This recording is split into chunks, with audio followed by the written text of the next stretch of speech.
किसी ने पढ़ा था मटेरियल जो मैंने भेजा था? हाँ मैम, थोड़ा बहुत। थोड़ा बहुत। कॉलरिज के संबंध में इससे पहले आपने कभी कुछ पढ़ा है, जाना है कभी कॉलरिज को?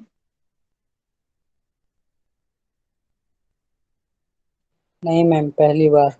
No ma'am. No ma'am. ठीक है। कॉलरिज अम, एक पाश्चात्य काव्य शास्त्री हैं, तो आप सब लोग जानते ही हैं। और हमारे यहाँ हिंदी साहित्य के इतिहास में, आलोचना के इतिहास में जिस तरह से 1920 से लेकर 1936 तक का काल छायावाद माना जाता है या स्वच्छंदतावाद माना जाता है, ठीक इसी तरह से हमसे कुछ 100 वर्ष पहले पश्चिम में स्वच्छंदतावाद आया। और उसके जो प्रस्तोता कहे जा सकते हैं, जो प्रस्तोता जिन्होंने पश्चिम में स्वच्छंदतावाद, जैसे हमारे यहाँ चार स्तंभ मानते हैं ना हम छायावाद के, जो प्रमुख कवि हैं, कौन कौन से प्रमुख कवि हैं अपने यहाँ छायावाद?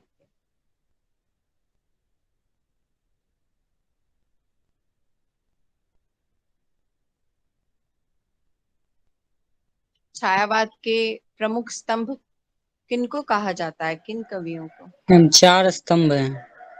हाँ बताइए। जयशंकर प्रसाद, महादेवी वर्मा, सूर्यकांत त्रिपाठी निराला, सुमित्रा हम्म। नंदन पंत। शाबाश।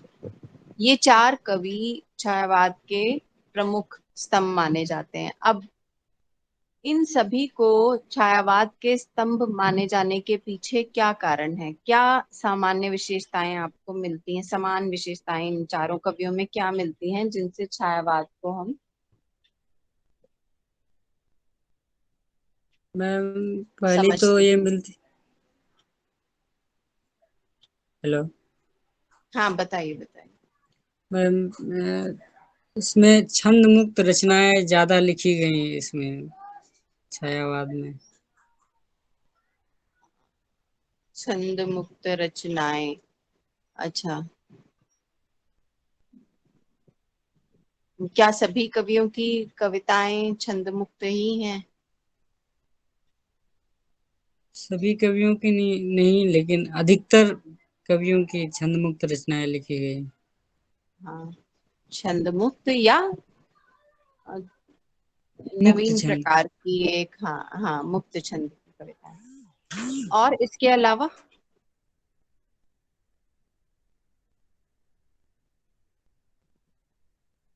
क्या विशेषताएं हैं छायावाद की? तो आप हिंदी साहित्य का इतिहास पढ़ चुके हैं ना?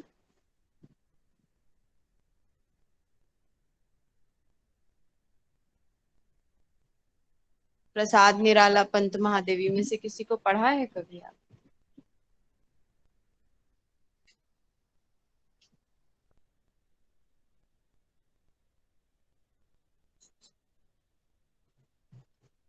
छायावाद की ही क्या विशेषताएं हैं? इन कवियों की विशेषताएं नहीं बता सकते हैं? छायावाद की विशेषताएं की होंगी ना, प्रवृत्तियां छायावाद की होंगी।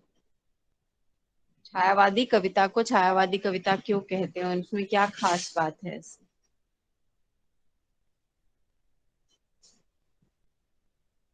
द्विवेदी कालीन कविता से छायावादी कविता कैसे अलग है, इसे क्यों अलग नाम दे दिया हमने?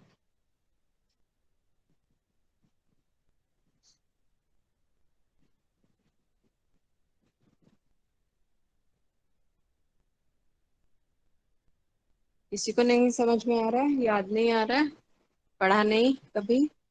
मैम पढ़ा है लेकिन याद नहीं आ रहा। किसी ने ये सुना था, स्थूल के प्रति सूक्ष्म का विद्रोह है छायावाद? ये याद आ रहा है?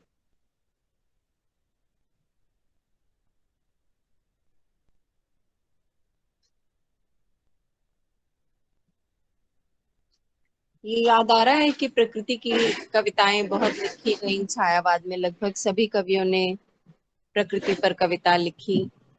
ये याद आ रहा है? Yes ma'am. Yes ma'am, yes ma'am.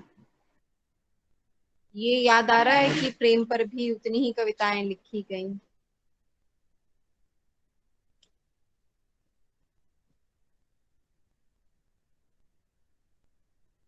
ये याद आ रहा है कि स्वतंत्र चेतना पर भी उतनी ही कविताएं लिखी गई। ये दौर ही स्वतंत्रता आंदोलन आंदोलन का था, तो राष्ट्रीय यस मैम। सांस्कृतिक चेतना की कविताएं भी लिखी गई।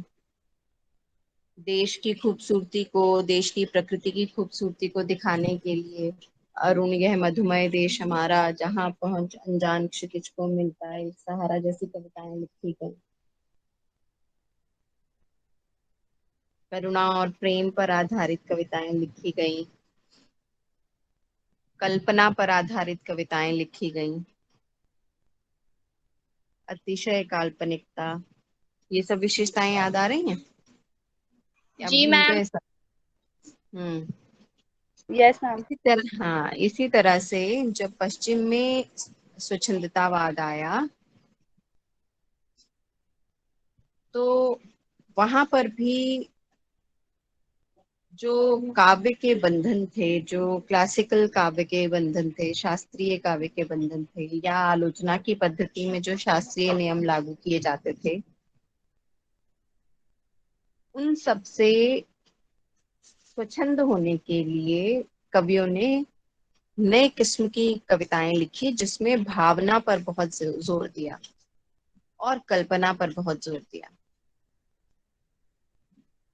जो आपके सिलेबस में लगे हुए हैं, ये पाश्चात्य काव्य विचारक सैमुअल टेलर कॉलरिज, इनका नाम है सैमुअल टेलर कॉलरिज, पूरा नाम। इनके एक मित्र थे और विलियम वर्ड्सवर्थ। वर्ड्सवर्थ और कॉलरिज दोनों स्वच्छंदतावादी कवि माने जाते हैं। इन्होंने स्वच्छंदतावादी कविताएं लिखी। वर्ड्सवर्थ ने तो कविता की एक परिभाषा भी दी। Poetry is the spontaneous overflow of emotions recollected in tranquillity. कविता क्या है? कविता भावों का सहज उच्छलन है, जिन्हें हम शांति के क्षणों में बैठकर, जब मनस्थिति शांत होती है तब बैठकर जब पुनः स्मृत करते हैं, फिर से याद करते हैं, उसी को कविता इन्होंने कह दिया।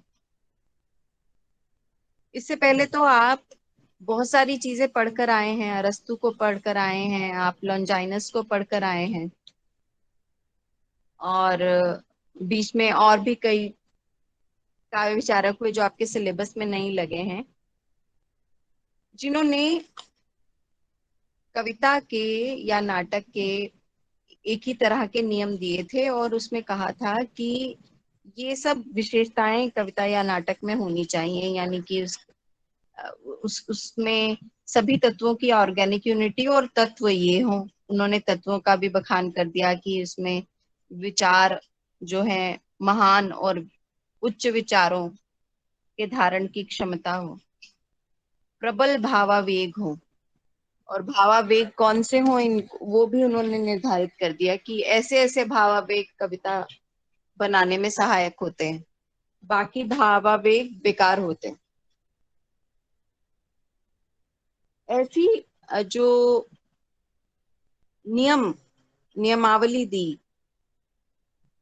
इनसे पहले के आलोचकों ने और कवियों ने या नाटककारों ने उसके आधार पर रचना की,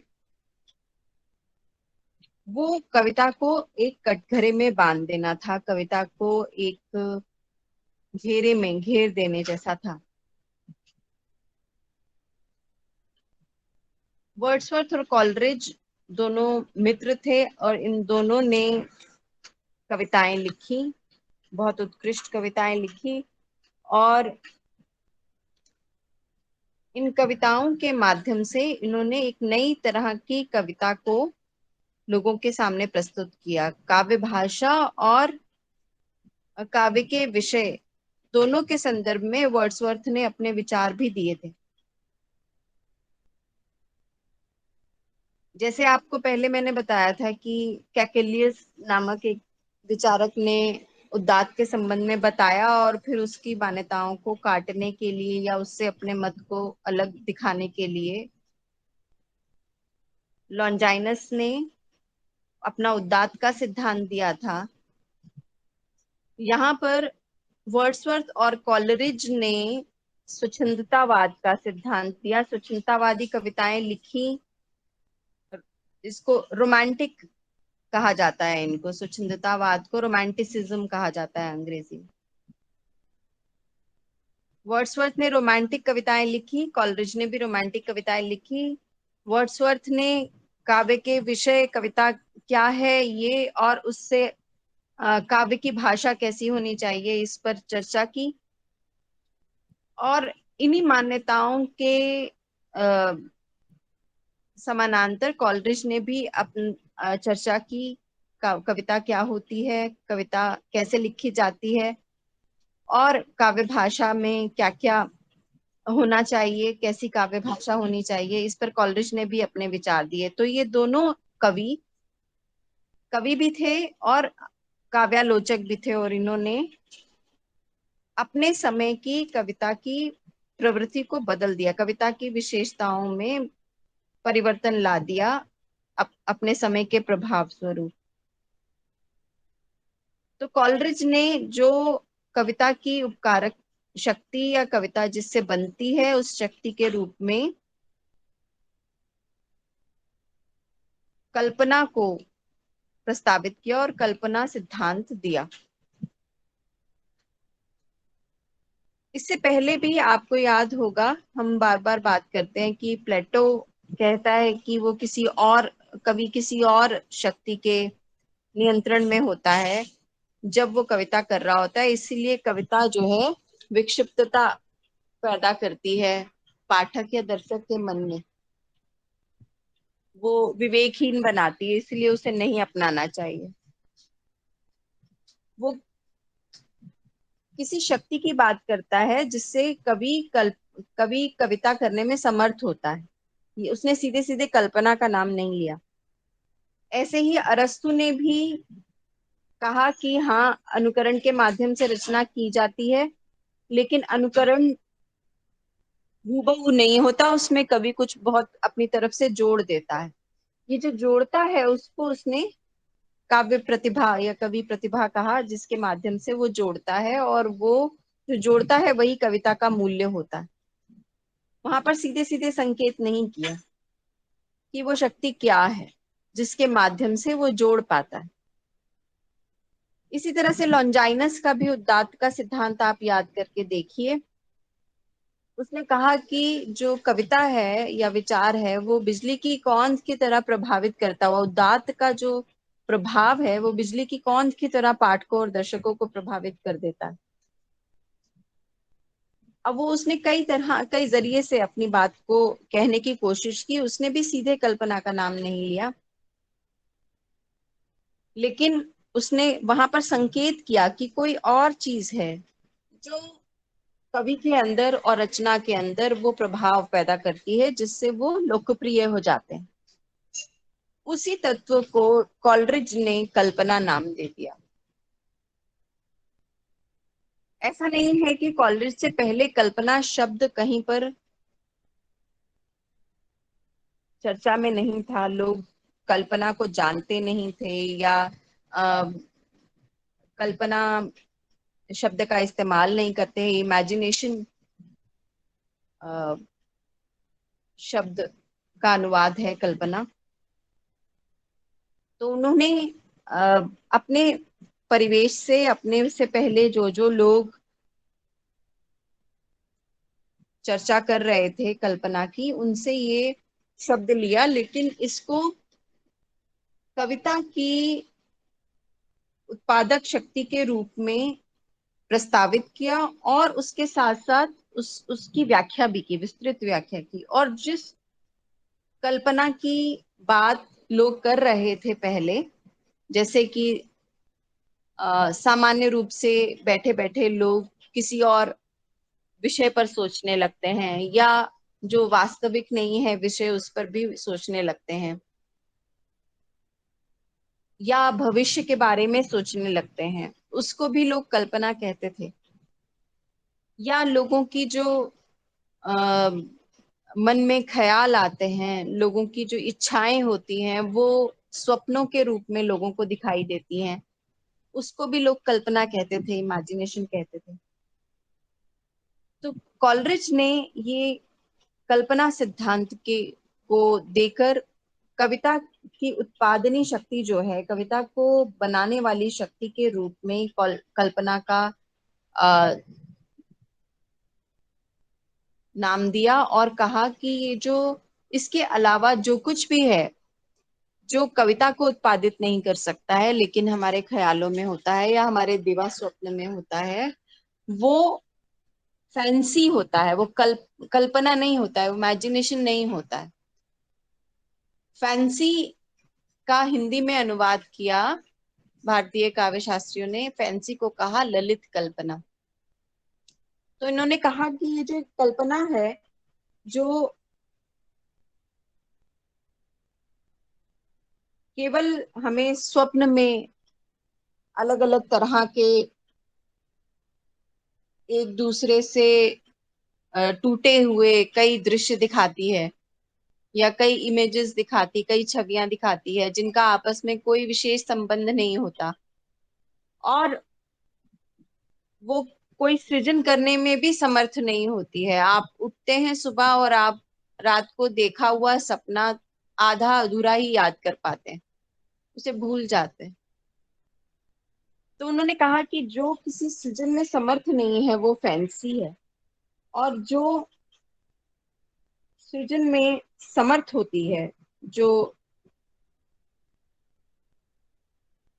कवि को कविता करने के लिए प्रेरित करती है, और उसकी सभी अ, मानस छवियों को, विचारों को, भावों को, भले ही उनमें कितनी भी द्वंद्वात्मकता हो, भले ही वो एक दूसरे से कितने अलग हो, उनको एक धागे में पिरो कर पुनः प्रस्तुत करने की जो ताकत देती है, उसमें समंजन की या समन्वय की ताकत देती है, वही कल्पना है, वही सृजनात्मक शक्ति है, जिससे कवि कविता करने में समर्थ होता है।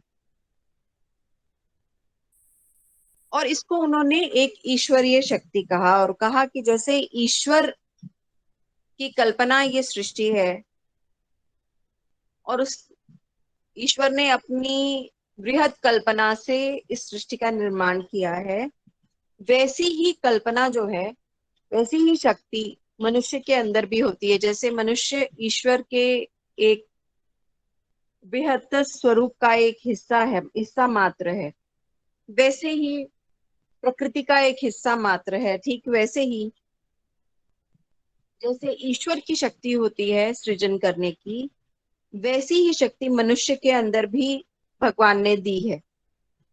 वो परिमाण में थोड़ी सी कम हो सकती है, वो उतनी मात्रा में नहीं हो सकती कि जैसे हर तरह से एक संपूर्ण विश्व का निर्माण किया है भगवान ने, वैसी संपूर्णता कवि की इस कल्पना शक्ति में नहीं होती, लेकिन वैसी ही होती है, वैसी समान सिमिलर होती है। उसमें केवल परिमाण का अंतर होता है, यानी कि मात्रा में थोड़ी सी कम होती है वो। इसके अंदर जिस चेतना की जरूरत होती है वो ठीक वैसी ही है जैसे प्रकृति के अंदर स्थित चेतना है। और प्रकृति जिस अपने भिन्न भिन्न रूपों में लोगों को आह्लादित करती है, वैसे ही इस कल्पना के माध्यम से अपनी रचना करने पर कवि पाठकों को, दर्शकों को आह्लादित करता है इस कल्पना के माध्यम से। तो ये एक नया विचार था, और इसका आधार था स्वच्छंदतावादी काव्य, जिसमें कल्पना का प्रचुर इस्तेमाल हो रहा था। वर्ड्सवर्थ की कविताएं प्रकृति पर, कल्पना पर आधारित थीं, और उन्होंने कविता की परिभाषा भी दी थी। Poetry is the spontaneous overflow of emotions recollected in tranquillity. आप चाहें तो इस परिभाषा को लिख लें, ये कई जगह इस्तेमाल होगी इस कल्पना सिद्धांत पर चर्चा करते हुए।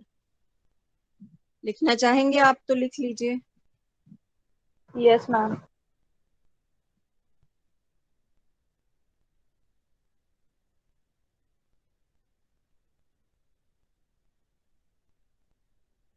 मैम रिपीट कर दीजिए।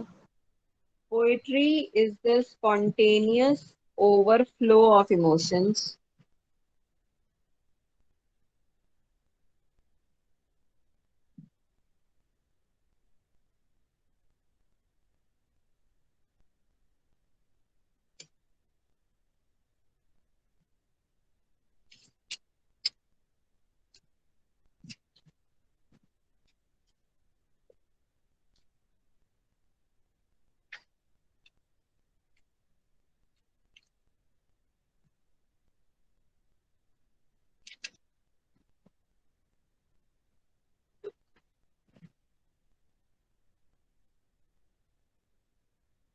इसको ठीक कर लीजिए, सेंटेंस ठीक करवा देती हूँ। All good poetry is the spontaneous overflow of powerful feelings.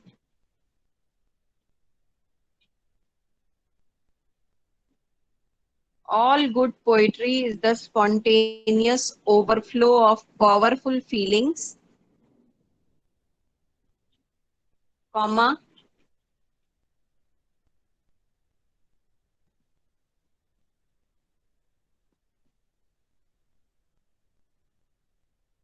takes its origin from emotions,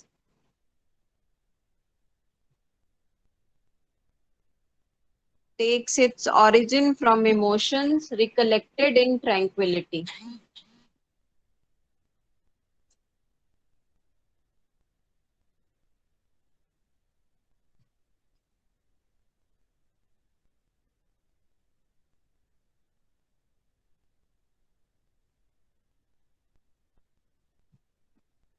ma'am recollecting के बाद बोल दीजिए। Recollected, recollected in tranquility. TRAN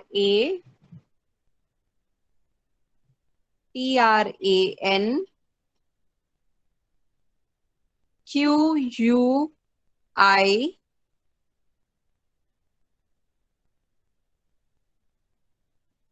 QUILITY.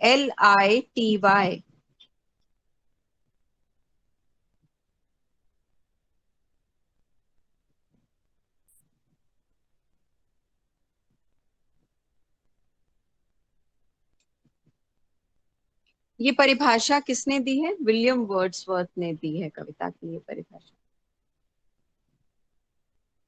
All good poetry is the spontaneous overflow of powerful feelings, takes its origin from emotions recollected in tranquility.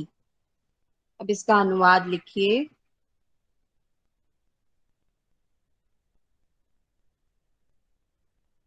कविता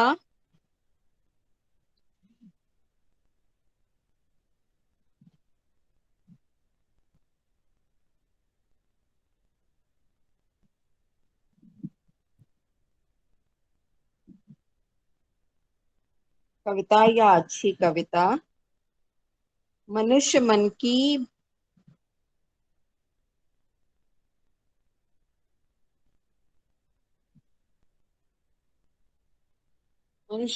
की वेगवान या प्रबल या बलवती भावनाओं का सहज उच्छलन है।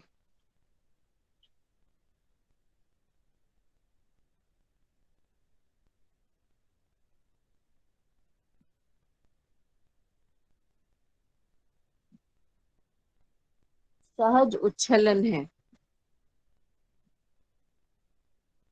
तथा इसका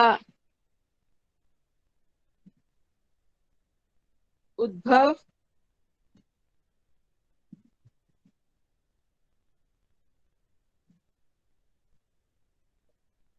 शांत अवस्था में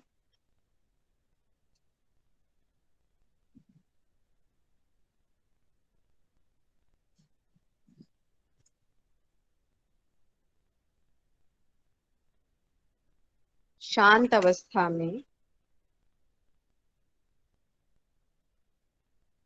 भावावेगों के पुनः स्मरण से होता है।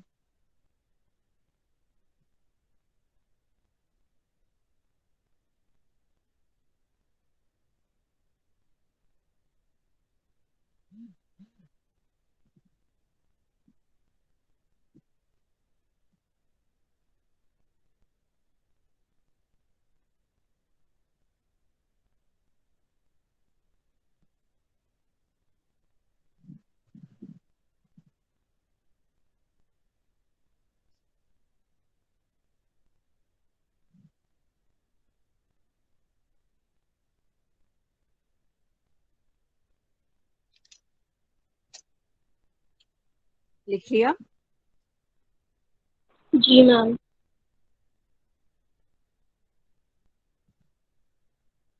तो सैमुअल टेलर कॉलरिज, जो वर्ड्सवर्थ के मित्र भी थे, उन्होंने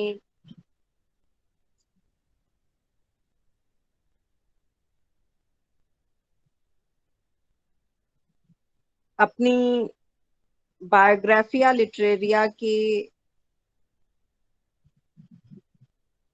पुस्तक में कल्पना सिद्धांत को प्रस्तुत किया, और इस तरह से उन्होंने अंग्रेजी समीक्षा में या पाश्चात्य समीक्षा में एक ऐसे सिद्धांत को प्रस्तुत किया जो मिसिंग कड़ी थी, जो अभी तक लोग उस शक्ति का नाम नहीं बता पा रहे थे कि वो क्या शक्ति है जिसके माध्यम से, कोई इसे प्रतिभा कहता था, कोई उसे कार्यत्री प्रतिभा, कोई उसे भावित्री प्रतिभा कहता था, कोई उसे दैवी शक्ति कहता था, जो अभी तक कोई स्पष्ट इस तत्व का कोई नाम नहीं बता पा रहा था। उस तत्व का नाम कल्पना के रूप में कॉलरिज ने दिया, जिससे कविता की प्रेरणा मिलती है किसी रचनाकार को, जो कविता की उपकारक है, जो कविता को उत्पन्न करती है। ऐसी शक्ति के रूप में कई बार चर्चा इनसे पहले के कई रचनाकारों और आलोचकों ने की, प्लेटो से लेकर इनके समय तक के रचनाकारों और आलोचकों ने, लेकिन किसी ने स्पष्ट नाम नहीं दिया। तो उन्होंने, कॉलरिज ने ये कल्पना नाम भी दिया उस शक्ति को, और उसके साथ साथ कविता कैसे रची जाती है, कविता कैसे उत्पन्न होती है कल्पना के माध्यम से, ये भी बताया। सामान्य कल्पना जो सभी व्यक्तियों के मस्तिष्क में होती है या हृदय में होती है, उस कल्पना से इस सृजनात्मक शक्ति कल्पना का अंतर भी बताया। और इसके साथ साथ अपने समय की कविताओं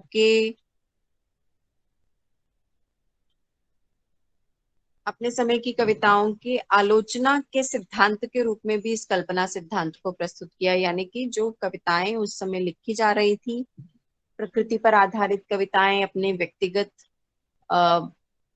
अनुभवों और भावनाओं पर आधारित कविताएं, स्वच्छंद कविताएं, छंद रहित कविताएं, जिसमें मुक्त छंद का प्रावधान हो, जो पारंपरिक छंदों और पारंपरिक विषयों से अलग ढंग की कविता लिखी जा रही थी, उसको स्वीकृति दिलाने के लिए और उसकी आलोचना के लिए, उसकी समीक्षा के लिए ये कल ऐसी इस शक्ति के का जिक्र किया जिससे ये कविताएं उत्पन्न होती हैं, या जिससे इनकी कविता की उत्कृष्टता को जांचा जा सकता है, या उसकी आलोचना या समीक्षा की जा सकती है। तो कॉलरिज ने मूल रूप से कल्पना सिद्धांत दिया, और कल्पना सिद्धांत के माध्यम से कुछ इतर विषयों पर चर्चा भी की, जैसे काव्य भाषा आदि पर। उसकी चर्चा हम जब कल्पना सिद्धांत कर लेंगे तब करेंगे। कॉलरिज ने सबसे पहले तो ललित कल्पना यानी कि फैंसी और कल्पना में अंतर स्पष्ट किया। जो शक्ति कविता को पैदा करती है वो शक्ति कल्पना है, और जो सामान्य लोगों के अंदर केवल विचार के रूप में आती है और चली जाती है, जो उच्छृंखल विचारों को पैदा करती है और उनको सृजनात्मक नहीं रहने देती, या उनके अंदर कोई एक सूत्रता नहीं होती है। उसको उन्होंने फैंसी कहा। इसके लिए उन्होंने अपने समय के दर्शन में जो चल रही थी समस्या, जड़ और चेतन का भेद क्या है, जड़ और चेतन का समन्वय कैसे होता है, उन दोनों का संबंध कैसे स्थापित होता है, इस विचार को लेते हुए उन्होंने कहा, जैसे दर्शन में इस प्रश्न का हल किया गया कि जड़ और चेतन के समन्वय से सृष्टि बनी है, वही सूत्र लेकर इन्होंने काव्य शास्त्र में वस्तु तत्व और आत्म तत्व के संयोग की बात की। यानी कि जो वस्तु है जिसकी चर्चा की जा रही है कविता में, और जो आत्म तत्व जिससे वो कविता निश्रित है, कवि का आत्म तत्व, उन दोनों के बीच में समन्वय कैसे होता है, वो दोनों आपस में जुड़कर कैसे प्रकट होते हैं कविता या रचना के रूप में। यानी कि जो विषय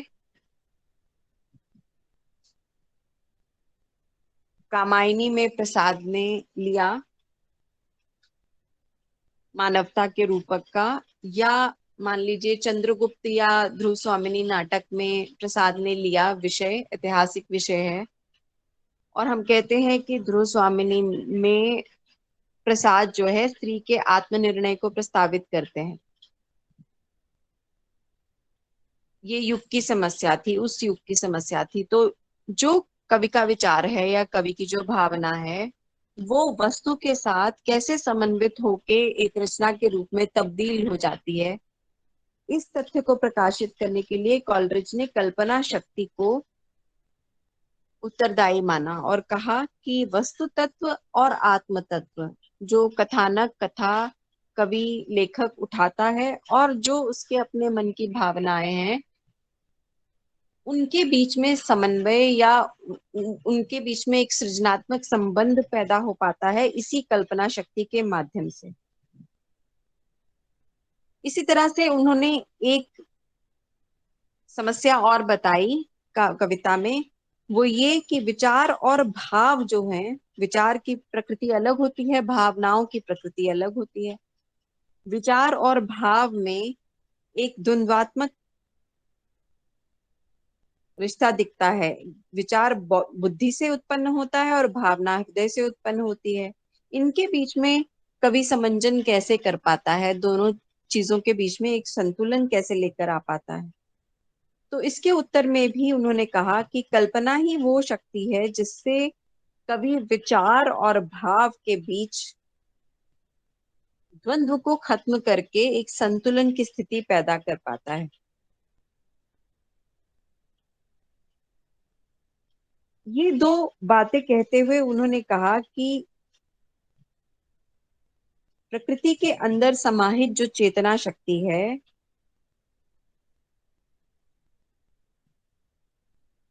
उसको अपनी संवेदनाओं के माध्यम से संयोजित करके, व्यवस्थित करके, विषय के रूप में, वस्तु के रूप में वो कविता में प्रस्तुत कर देता है। और ये पूरा का पूरा काम जो है, प्रकार है, ये फंक्शन जो है, कैसे संभव हो पाता है, तो इसके लिए उसने कहा कि वो भी ईश्वर के द्वारा प्रदत्त उस शक्ति का कमाल है जो ईश्वर ने हमारे अंदर दी है, अपने जैसी ही एक चेतना शक्ति, जिससे हम अनुभव कर पाते हैं अपने आसपास के सत्य को, चेतना को, और उसे विषय में तब्दील करके पाठकों के समक्ष रख पाते हैं। तो इस तरह से विषय, विषयी, विचार और भाव, वस्तु और आत्म तत्व, इनके बीच में जो द्वंद्वात्मकता है, उसको समन्वय में परिवर्तित करके ईश्वर की तरह ही कभी भी सृजन करने में समर्थ होता है। अब इसके लिए कई तरह से उन्होंने समझाने की कोशिश की कि देखिए, प्रकृति तो विराट है, प्रकृति की अनुकृति वास्तव में असंभव है और वो अखंड है। इतने सारे जीवन रूप हैं प्रकृति में, उन सबकी अनुकृति कैसे कर सकता है कभी। और वो कहता है कि ये तो कवि की, अगर कवि कहता है कि मैं प्रकृति की अनुकृति कर रहा हूं, तो ये तो वास्तव में ईश्वर से एक मूर्खतापूर्ण स्पर्धा है उसकी, कि वो समझता है कि मैं प्रकृति का अनुकरण कर सकता हूँ। वास्तव में ऐसा है नहीं, कवि प्रकृति का अनुकरण नहीं कर पाता है, सहज नहीं है प्रकृति का अनुकरण करना।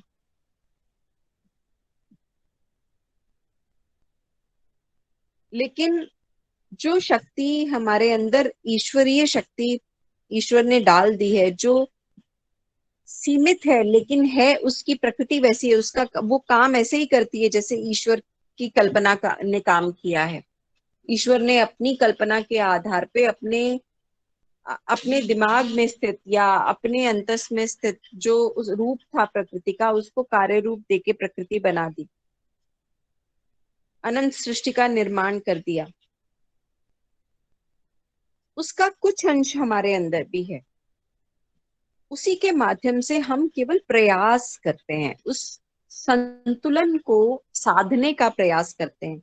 जो जिसने प्रकृति के निर्माण को संभव बनाया, वैसा ही हम प्रयास केवल कर पाते हैं।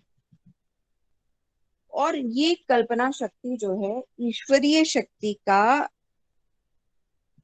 ऐसा अंश है जिसमें परिमाण का अंतर है, केवल गुण उसका वही है, सृजनात्मकता उसका गुण है।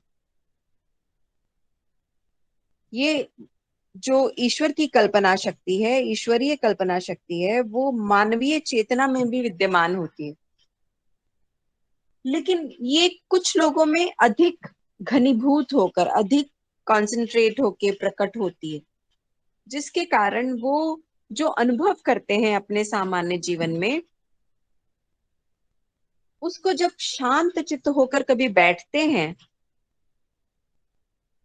और याद करते हैं, तो अपने विचारों और अपनी भावनाओं के बीच में एक संतुलन पैदा करके, विषय के साथ जोड़कर, वस्तु के साथ जोड़कर काव्य के रूप में परिणत कर देते हैं। और ये कुछ विशिष्ट लोगों में ही होता है। इसलिए प्रतिभा का महत्व कॉलरिज ने भी बताया है। कुछ प्रतिभावान लोगों में ही ये संभव हो पाता है। वो घनीभूत होकर, वो चेतना जो है, सृजनात्मक शक्ति जो है, जो ईश्वरीय चेतना का ही एक अंश है, वो घनीभूत होकर कुछ लोगों में अधिक प्रकट हो जाती है, जिसके कारण वो सृजन करने में समर्थ हो सकते हैं। यानी कि जो उनके अनुभव, उनकी भावनाएं हैं, वो जब वो शांत क्षणों में बैठते हैं तो अपने विचारों के साथ उनका मिश्रण करके, और जो वस्तु या जिस उद्देश्य से वो रचना करना चाहते हैं उसके साथ उसका मिश्रण करके संतुलित रूप में पाठक के समक्ष प्रस्तुत कर देते हैं। इस तरह से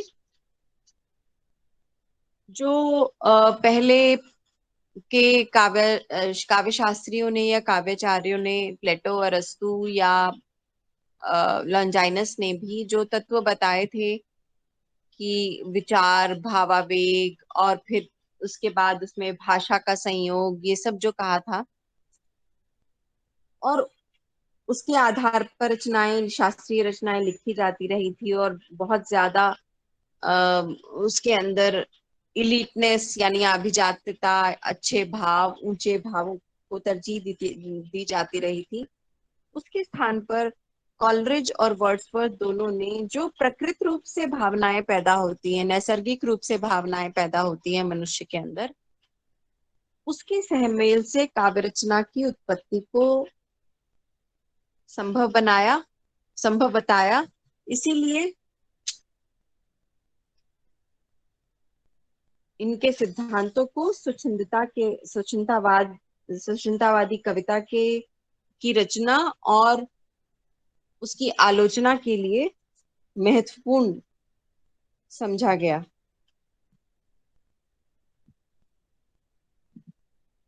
इसको अब हम कल फिर से एक बार सिलसिलेवार ढंग से पढ़ेंगे। आज भूमिका एक बना ली है हमने, 11 भी बज गए हैं। कल इस पर चर्चा करेंगे, ठीक है। जी मैम। Yes ma'am. अटेंडेंस